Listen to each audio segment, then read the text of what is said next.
이렇게 우리 학교 다닐 때 이곳에 와서 이렇게 예배를 드렸던 기억이 납니다. 여러분들은 아마 태어나기도 전이었는데 제가 중학교 다닐 때가 1969년이었으니까 69년이면 여러분들 아직 세상에 나지도 않았죠. 그때 제가 이곳에 다니면서 여기에 와서 예배를 드렸던 그 기억이 새롭습니다. 로마의 황제 가운데 마르쿠스 아우렐리우스라고 하는 사람이 있습니다. 여러분들이 아마 혹 이름을 들어보았을는지 모르겠는데 이 아우렐리우스라고 하는 황제가 쓴 명상록에 보면 이런 이야기가 있습니다. 어느 날 이제 늦 여름이 되어서 하루살이가 막 저녁이 되어지니까 야, 우리 이제 오늘 우리 일생이 다 끝나니까 우리 마지막 밤을 멋있게 한번 지내보자. 그래가지고 하루살이들이 자기들끼리 막 횡횡횡횡 거리면서 막 이리 날고 저리 날고 막 난리가 났어요. 이제 자기들은 오늘 이 해가 지고 저녁이 되어지면 일생이 끝나니까 이제 마지막으로 막 최선을 다해서 한번 신나게 놀자. 그리고 막 놀았어요. 그런데 그 메뚜기, 그 하루살이 옆으로 메뚜기가 팔짝 뛰어가는 거예요. 그러면서 메뚜기들이 하는 이야기가 뭐냐면, 야, 오늘은 날도 저물었고 했으니까 우리 내일 만나서 놀자. 그러면서 메뚜기가 막 뛰어가는 거예요. 그러니까 막 웽웽거리던 하루살이가 그 이야기를 듣고 옆에 있는 하루살이 보고 묻습니다. 야, 내일이 뭐야? 그러니까 옆에 있던 하루살이가 응? 내일? 야, 그런 게 어디 있어? 몰라. 자기들끼리 막 전부 다 내일을 모른다는 거예요. 근데 메뚜기가 또 뛰어가면서 응, 그래, 내일 봐. 알았지? 그러고 뛰어가니까 하루살이들이 있다가 그랬습니다. 에이, 바보 같은 놈들. 내일이 어디 있다고? 오늘 이제 죽으면 다 끝나는데. 그러면서 하루살이들이 자기들끼리 웽웽거리다가 그날 죽었어요. 메뚜기들은 그 다음날 다시 만나서 놀고 또 그 다음날 만나서 놀다가 드디어 가을이 깊어지고 흰서리가 막 내리기 시작했어요. 메뚜기들도 이제 자기들의 일생이 거의 끝났다 생각을 해서 야, 우리도 이제 일생이 끝나는구나. 우리 이제 마지막 이 늦어진 이 가을을 우리 신나게 즐기고 우리도 이제 끝을 맺어야 되겠다. 그러면서 메뚜기들이 이쪽에서 저쪽으로 펄떡, 이쪽에서 저쪽으로 팔짝 막 뛰면서 자기들끼리 이제 숨바꼭질을 하고 노는데 그 옆에 개구리가 팔짝 뛰어가면서 개구리들끼리 하는 얘기가 야, 날씨가 추우니까 우리 이제 겨울잠 자고 내년 봄에 다시 만나서 놀자. 그러니까 메뚜기들이 또 옆에 있는 친구 보고 물었습니다. 야, 내년 봄이 뭐야? 내년 봄? 그런 게 뭔데? 서로 간에 아무도 내년 봄을 아는 메뚜기가 없었어요. 그래서 메뚜기들이 또 이야기합니다. 에이, 바보 같은 놈들. 내년 봄이 어디 있다고 그래? 이제 가을이니까 다 끝났지? 그러면서 메뚜기들도 사라졌어요. 자, 여러분, 무슨 얘기를 제가 지금 하고자 하느냐 하면 사람들도 마찬가지예요. 많은 사람들이 내가 경험해 보지 못한 세계, 내가 눈으로 확인하지 않은 세계, 내가 못 가본 세계를 없다고 생각하는 사람들이 참 많아요. 내가 안 가봤으니까, 내가 경험해 보지 않았으니까 에이, 그런 게 어디 있어, 어디 있어, 이렇게 이야기를 합니다. 여러분들, 세상은 참 넓어요.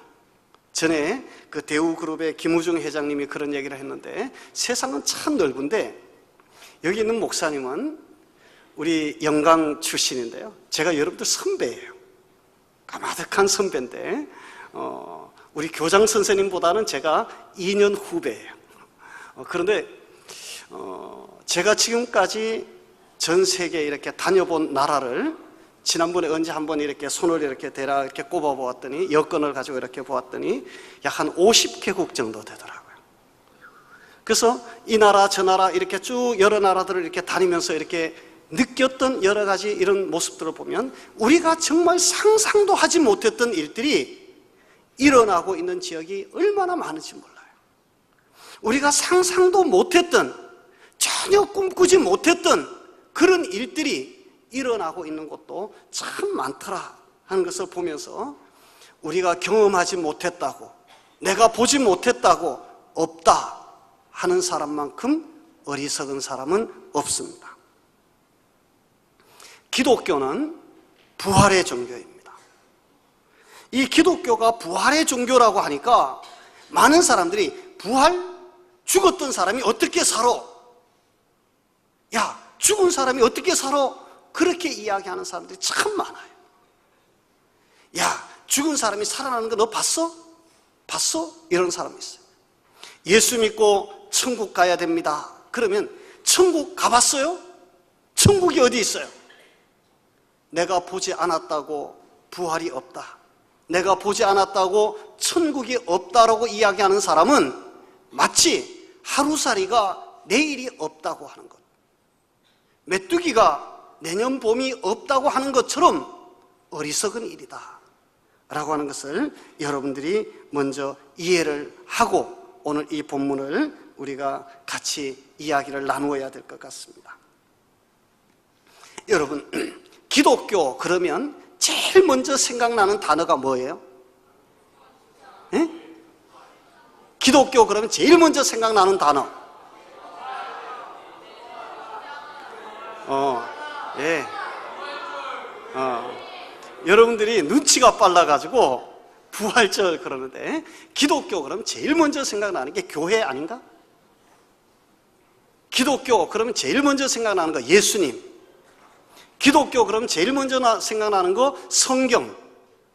기독교 그러면 제일 먼저 생각나는 단어 그러면 사랑, 뭐 이런 얘기 많이 하잖아요, 그죠? 그런데 기독교의 핵심은 십자가와 부활이에요. 기독교는 구원의 복음을 전합니다. 목사님이 1970 그때 몇 년도인가 지금 빨리 기억이 안 나요. 제가 군대를 갔는데요, 훈련소에 가서 군대를 가니까 훈련소에 훈련을 받는데 주일날이 되니까 교회를 가야 되는 거예요. 그래서 교회 갈 사람 나와, 그래가지고 자 연병장에 교회 갈 사람들이 쭉 나와서 이렇게 서냈는데, 전부 다 교회를 가겠다고 안 믿는 친구들도 막 나와 있으니까 그 조교가 묻는 거예요. 야, 너 진짜 교회 다녀? 예, 다닙니다. 너 진짜 교회 다녀? 예, 다닙니다. 그러니까 조교가 묻더라. 야, 구원이 뭐야? 사람들이 눈이 멀뚱하고 쳐다보니까 조교가 그러더라. 야, 구원은 10원 빼기 1원이 구원이지? 이러더라고요. 그래서 교회 가면 구원받는다고 그러니까 교회 가면 10원 빼고 10원 빼기 1원 구원을 주냐? 이렇게 막 비아냥거리는 이야기도 들어본 적이 있어요. 그런데 그런 것이 아니고 기독교에서 말하는 구원은 건져내었다라고 하는 거예요. 어디에서 건져낸 걸 말하는 걸까요? 여기 우리 성경에 보면요, 로마서 8장 2절이 그것을 정확하게 해답을 해주고 있는데, 그리스도 예수 안에 있는 생명의 성령의 법이 죄와 사망의 법에서 너희를 해방하였다. 그래서 우리 사람이 가지고 있는 가장 큰 문제가 뭐냐면 죽는다는 거예요. 여러분, 안 죽을 사람 있어요, 없어요? 여기에서 나는 절대로 안 죽습니다 한번 일어나 보세요. 한 사람도 없어요. 너 이따가 나 좀 만나고 가. 내가 죽는지 안 죽는지 한번 시험을 해볼게. 목사님이 이렇게 보여도요, 제가 고등학교 다닐 때 태권도 선수였어요. 제가 군대 생활을 어디서 했는지 아세요? 제가 특전사 출신이에요. 그래서 여러분들 말 안 들으면, 저한테 잡히면 오늘 이제 조금 이따 숨 못 쉴지도 몰라. 그런데 농담이고요. 우리가 사람은 이 세상에 태어나면 누구든지 한 번은 다 죽게 되어져 있어요. 왜 죽느냐? 성경은 죄 때문에 죽는다고 이야기해요. 왜냐하면 아담이 죄를 지었기 때문에 이 세상에 사망이 들어왔어요. 아담이 죄를 짓지 않았더라면 사람은 죽지 않았을 거예요. 목사님, 만약에 그러면 사람이 죽지 않았으면 이 세상이, 지구가 터져버렸을 것 아니에요? 그건 여러분들이 걱정할 일이 아니에요. 아마 그렇게 되었으면 하나님은 또 다른 어떤 방법을 분명히 찾아서 우리를 영원히 살게 하셨으리라고 믿습니다. 문제는 이 죄와 사망의 문제를 해결하는 유일한 길이 어디 있느냐 하면, 조금 전에 여러분들이 말했던 십자가와 부활에 있어요. 예수님이 십자가를 지시고 피를 흘려서 대신 죽으심으로 여러분들의 죄를 용서하셨어요. 예수님이 죽었다가 3일 만에 다시 살아나심으로 사망의 권세를 이기셨어요. 우리는 이것을 믿는 사람들입니다. 기독교는 이것을 믿는 사람들입니다. 그런데 부활이 없다 하는 사람들이 자꾸 있는데요, 기독교의 부활, 예수님의 부활은 명백한 역사적인 사건입니다. 종종 사람들이 그래요. 목사님, 예수님이 진짜 부활하셨나요? 그러면 제가 물어요. 이순신 장군이 정말로 살았나요? 그러면 사람들이 한결같이 예, 이순신 장군이 지금부터 한 500년, 600년 전에 분명히 조선시대에 살았던 장수지 않습니까? 어떻게 알아요? 봤어요, 이순신 장군? 아유, 못 봤지만 기록에 다 있잖아요. 예수님에 관한 기록은 이순신 장군에 관한 기록보다도 훨씬 더 많이 남아 있습니다. 성경이 증언하고 있고, 전 세계에 수없이 많은 신학자들과 성경학자들이 예수님이 살아 계셨고, 예수님이 그 당시에 어떻게 행동하셨고, 어디를 다니셨고, 어떻게 사시다가 어떻게 죽으셨고, 어떻게 다시 살아났는가에 대해서 많은 사람들이 증언을 하고 있어요. 조선시대의 역사 기록을 믿으면서 모든 사람들이 이 세상에 가장 진리라고 하는 이 성경이 기록되어져 있는 예수님을 믿지 못한다라고 하는 것은, 이게 어리석기가 짝이 없는 얘기예요. 여러분, 그러면 예수님이 부활했다, 이것을 어떻게 믿을 수 있느냐? 제가 한 가지만 신뢰를 들게요. 여러분, 예수님의 제자가 몇 명이지 아는 사람? 여러분들 똑똑해요. 예수님의 제자가 12명이에요. 그런데 이 12명의 예수님의 제자들이 예수님이 십자가에 죽고 나니까 다 도망갔어요. 왜냐하면 예수님하고 같은 한 패로 몰리면 다 죽을 것이니까. 그래서 다 도망을 갔어요. 예수님 옆에 서서 선생님이 죽도록 내가 버려두지 않겠습니다. 선생님이 죽으면 내가 대신 죽겠습니다. 막 그러던 베드로도 도망을 갔어요. 다 도망갔어요. 왜 도망갔을까요? 무서우니까, 죽음이 두려우니까. 자기들도 예수님처럼 잡혀서 채찍에 맞고 처형을 당할까 봐 두려우니까 다 도망을 가버렸어요. 그런데 여러분, 예수님이 부활하시고 난 다음에 부활하신 예수님을 만난 제자들은 180도 완전히 달라져요. 우리 기록을 보면요, 예수님의 12제자 가운데 가룟 유다라고 하는 사람은 예수님을 팔은 사람이잖아요. 이 사람은 나가서 자기 스스로 목을 메었다가 죽었어요. 그리고 또 한 사람, 예수님의 제자 가운데 요한이라고 하는 사람이 있었는데, 이 사람은 제일 마지막까지 살아서 장차 이 세상에 일어나야 될 많은 일들에 대한 환상을 보고 요한계시록을 기록하기 위해서 오래 살았어요.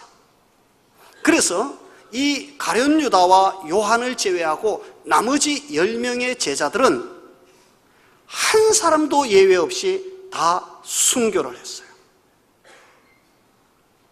예를 들면 예수님의 제자였던 베드로, 그는 로마에서 잡혀가지고 예수 믿는다는 것 때문에 처형을 당하는데, 예수님은 십자가에서 돌아가셨지만 나는 어떻게 예수님처럼 죽을 수 있겠습니까?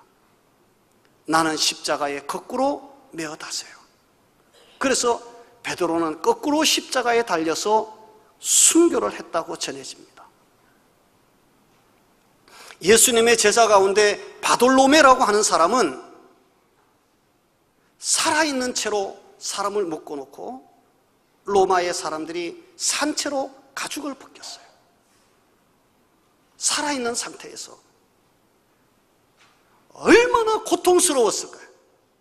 그런데도 예수 그리스도의 부활을 믿는다라고 하는 이 믿음에서 그는 떠나지 않았고 예수 그리스도의 부활을 증거했어요. 예수님이 부활했다고 그러니까 무슨 소리냐? 내가 예수님 손에 못자국이나 옆구리에 있는 창자국 내가 만져보기 전에는 내가 절대로 믿을 수 없다, 의심했던 도마 같은 사람은요, 저 인도까지 와서 복음을 전하다가 잡혀가지고 기름 가마, 큰 가마솥에다가 기름을 넣고 펄펄 끓는 기름 가마 속에 사람을 서서히 집어넣으면서 이래도 너가 예수님을 믿는다고 할 것이냐, 얼마나 여러분들 뜨겁고 고통스럽겠어요. 그러나 도마는 끝끝내 예수 그리스도를 부활을 증거하고 나는 예수 그리스도를 믿는다고 분명히 고백하고 그는 순교의 자리에 갔어요. 여러분, 어떻게 그럴 수 있을까? 이 세상의 모든 사람들은 누구나 다 죽음이 두려워요. 그런데 이 예수님의 제자 가운데 가룟 유다와 요한을 제외하고 10명의 제자가 한결같이 죽음을 초월해서 예수 그리스도를 증거하고 고백하고 예수 그리스도를 이야기했던 것은, 고백했던 것은 그들이 예수님의 부활을 직접 눈으로 보았기 때문에, 분명히 십자가에서 죽었는데도 불구하고 분명히 다시 살아나신 예수님을 그들이 눈으로 보았기 때문에 우리는 죽어도 다시 산다라고 하는 이 믿음이 그들로 하여금 죽음도 두려워하지 않는 그런 자리에 그들을 이르게 했어요. 아까 목사님이 이야기하면서 제가 특전사 출신이라고 그랬는데 공수교육을 받을 때였어요. 공수교육을 받으면 그 공수교육이 굉장히 힘들잖아요. 받고 난 다음에 이제 그 마지막 수료를 하기 전에 낙하산을 타고 직접 비행기에서 뛰어내리는 훈련을 하게 돼요. 그러면 비행기에 타기 전에 모든 사람들이 비행기 밑아래에 이제 비행기에 탑승하기 전에 낙하산을 메고, 이제 주낙하산 뒤에 메고 앞에는 예비 낙하산 메고 헬멧 쓰고 다 준비돼서 이제 비행기에 올라가기 전에 꼭 하는 게 하나 있어요. 뭐냐면 이 중에 누구든지 예수 믿는 사람이 있으면 나와서 기도하세요. 그래서 제가 그때만 해도 신학대학교 다니다가 제가 군대를 갔으니까 앞에 나가서 제가 기도를 했어요. 참 거친 사람들이에요. 막 우락부락한 사람들이에요. 제가 등치가 조그만하잖아요. 제가 공수 200기인데 저희 기가 제가 공수교육을 받을 때 우리 기에 한 기에 308명이 공수교육을 받았는데요. 우리 기가 308명이었어요. 그런데 308명 가운데 키 큰 순서대로 이렇게 쭉 줄을 섰는데 제가 307번이었어요. 교번이. 지금도 잊어버리지 않아요. 307번. 나보다 키 작은 사람이 딱 한 사람이 더 있었어요. 딱 뒤를 돌아다 보니까 여자예요. 여군. 지금도 그 사람은 신문에도 가끔 나오던데, 분당에 사는 피우진이라고 하는 그때 당시에 국방부 소속의 소위였었어요. 여자 한 사람이 나보다 키 적은 사람이 있고, 내가 남자 중에서는 307명 중에서 내가 키가 제일 작았어요. 그런데도 나가서 기도합시다. 그러면 비행기 타기 전에 그 많은 군인들이 있잖아요. 한 사람도 예외 없이 숨 쉬는 소리조차 들리지 않을 정도로 다 조용히 기도해요. 왜일까요? 이 비행기를 타고 무슨 일이 일어날지 모르니까. 낙하산을 타고 뛰어내렸다가 이것이 막 낙하산이 펴지지 않으면 죽을 수도 있으니까. 그러니까 그 죽음 앞에 섰을 때 모든 사람들이 다 기도하더라고요. 거기는 예수 믿는 사람도 있지만 안 믿는 사람들이 훨씬 더 많아요.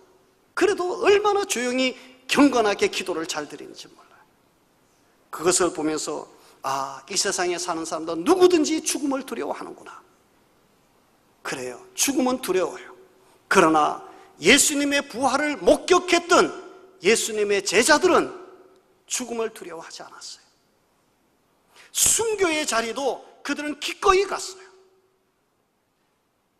여러분들이 잘 아는 교부 폴리캅이라고 하는 사람이 있어요. 서머나 교회의 감독이었는데 지금은 그곳이 터키의 그 남동부 지역이에요. 항구 도시인데 그곳에 살고 있던 이 폴리캅이라고 하는 사람은요, 예수님을 믿고 그렇게 살다가 반대자들에 의해서 잡혔어요. 그래서 그 사람들 중에서 참 친한 사람이 있어서 폴리캅 선생님, 딱 한 번만 예수님을 모른다고 하면 당신을 살려주겠습니다.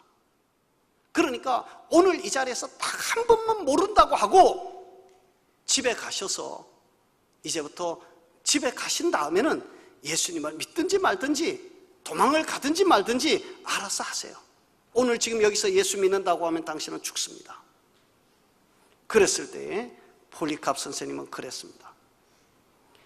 내가 평생 사는 동안 예수님이 한 번도 나를 모른다고 한 적이 없습니다. 내가 이 나이가 되어서 내가 예수님을 모른다고 이야기할 수 있겠습니까? 그러면서 그는 자기 발로 화형을 시키기 위해서 쌓아놓은 장작더미 위에 자기 발로 올라가서 자기 손을 벌리고 묶으라고 이야기하면서 내 가슴에 손을 넣어보세요. 내 심장이 평소보다가 더 벌렁벌렁 뛰면 하나님이 없는 것이고, 내가 평상시와 같이 내 가슴이 조용하고 평온하면 분명히 이것은 내 힘으로 하는 것이 아니라 하나님이 하는 것인 줄로 믿으시기 바랍니다. 그리고 그는 불타는 장작더미 위에서 평온한 상태에서 찬송을 부르면서 마지막 순교의 길을 갔어요. 어떻게 가능하냐? 여러분, 부활신앙, 부활의 믿음 때문인 줄로 믿습니다. 그런데 부활이 없다고 하는 사람들이 있거든요. 부활이 없다고 하면 어떻게 되어집니까? 오늘 우리 성경은 이야기합니다. 부활이 없다면 기독교도 없어야만 합니다. 부활이 없으면 기독교는 아무것도 없는, 말 그대로 오늘 성경에 있는 대로 표현하면 헛것이 되어버리고 맙니다.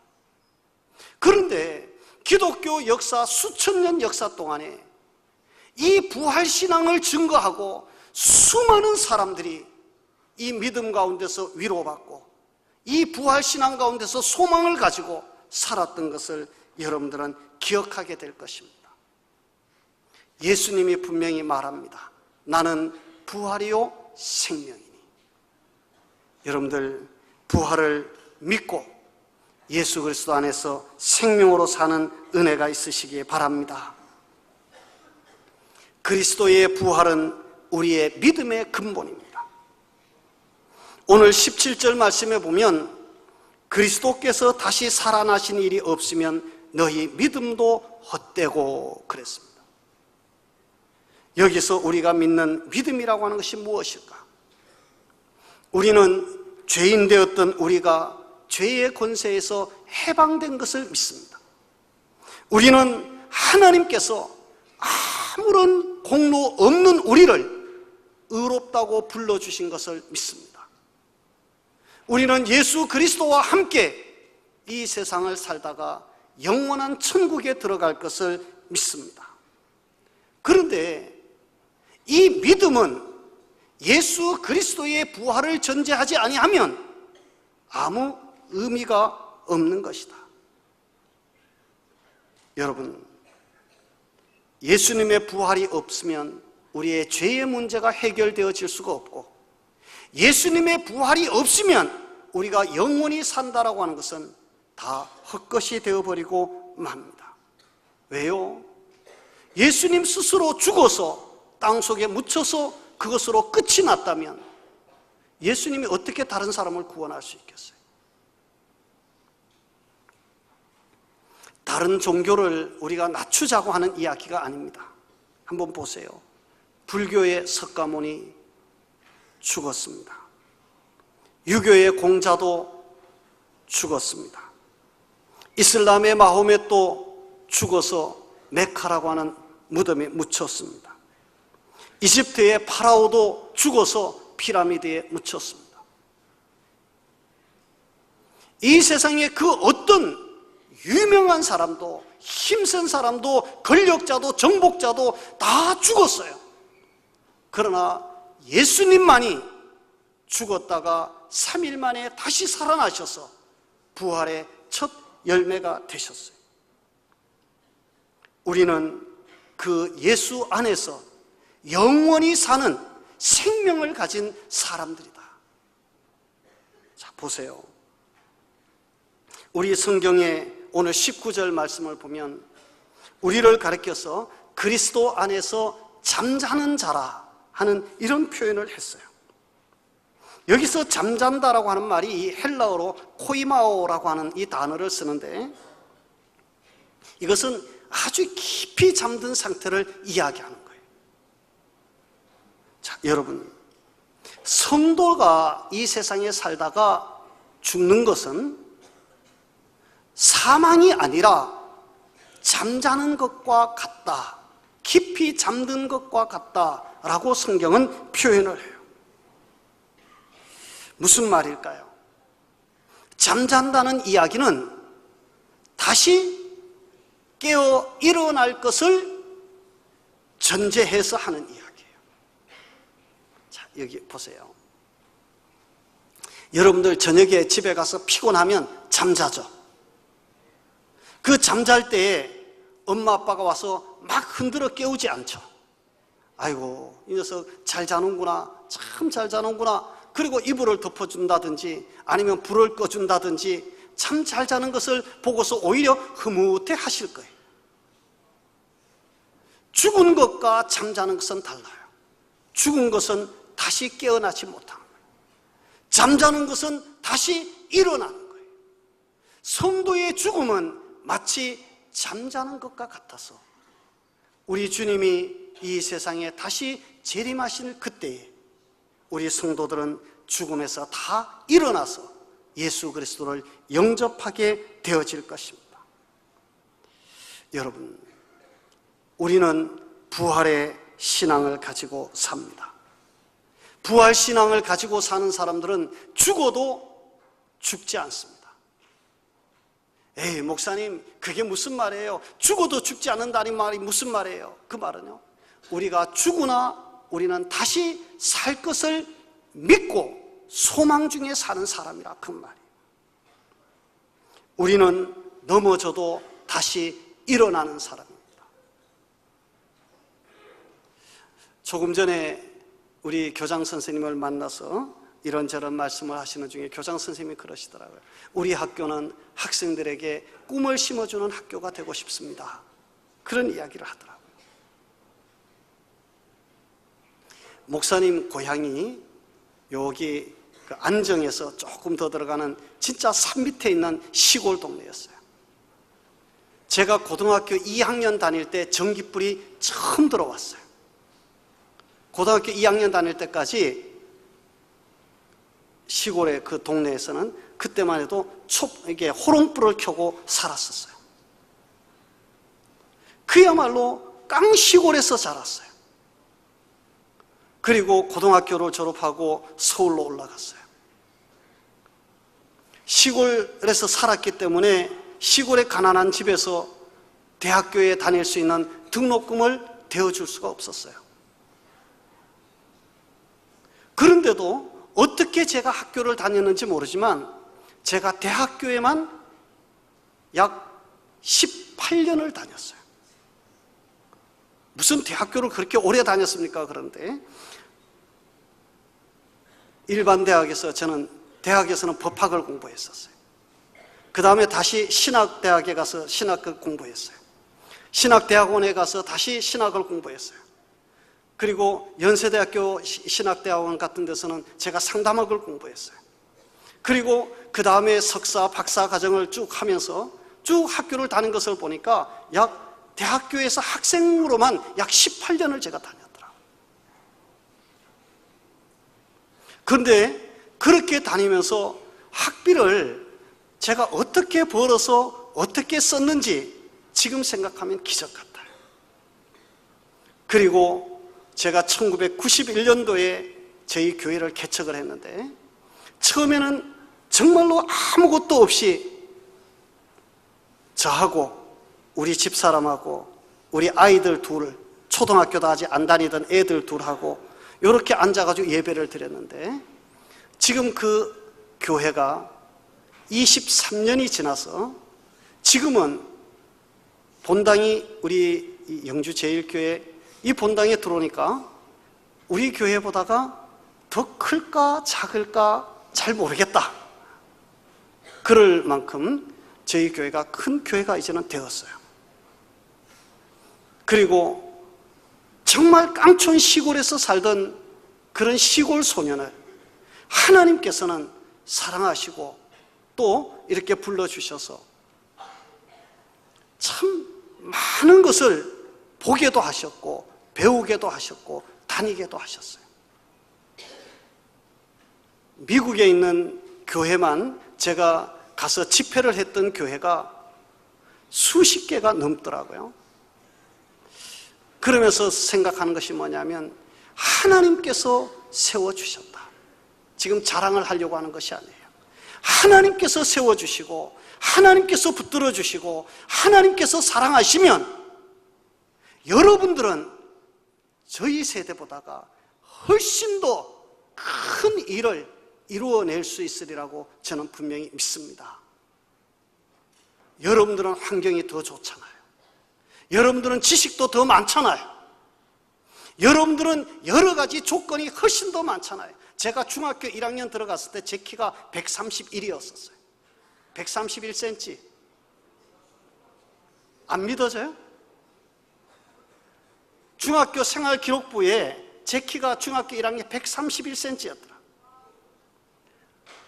131cm 중학생이 영주에 와가지고 중학교에 이제 다닌다고 오니까 집에 어머니가 교복을 사줬는데 3년 동안 입어야 된다고 얼마나 큰 교복을 사줬는지 그때만 해도요. 모자를 쓰고 이렇게 핑 돌리면 모자가 한 바퀴 돌았었어요.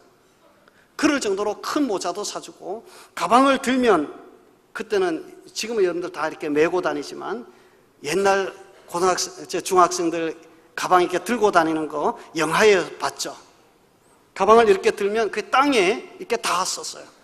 그러니까 손을 이렇게 넣어가지고 가방을 맨날 다 끼고 이렇게 다녔던 그런 기억이 나요. 그렇게 코 흘리고 정말 보잘것없던 그 시골촌 아이도 하나님께서 사랑하시면 하나님의 일을 하게 되더라고요. 여러분들이 하나님 안에서 믿음으로 잘 성장하면 그리고 여러분들이 정말 뜨거운 마음으로 우리 하나님을 사랑하면 하나님께서 여러분들을 정말로 위대하게 큰 사람으로 쓰실 수 있으리라고 저는 믿습니다. 여러분들 꿈을 가지세요. 소망을 가지세요. 예수님 안에서 나는 생명을 가진 사람이다. 누가 뭐라고 해도 나는 다시 일어날 것이고, 누가 뭐라고 해도 나는 다시 일어나서 하나님의 영광을 위해서 크게 쓰임받을 수 있는 귀한 사람이 될 것이다. 여러분들 마음속에 이 꿈을 품고 살아서 앞으로 정말 이 영광중학교에서 훌륭한 사람들이 많이 일어날 수 있기를 바랍니다. 하나님께서 그렇게 여러분들을 지키시고 도와주실 줄로 믿습니다. 이제 말씀을 마치려고 그럽니다. 여러분들이 이곳에서 열심히 공부해서 앞으로 정말 위대한 인물, 훌륭한 사람이 되어서 우리 하나님께서 자랑스러워하고 영광중학교, 영광학원이 자랑하는 그런 인물이 다 되어지기를 주님의 이름으로 축원합니다. 한번 기도하겠습니다.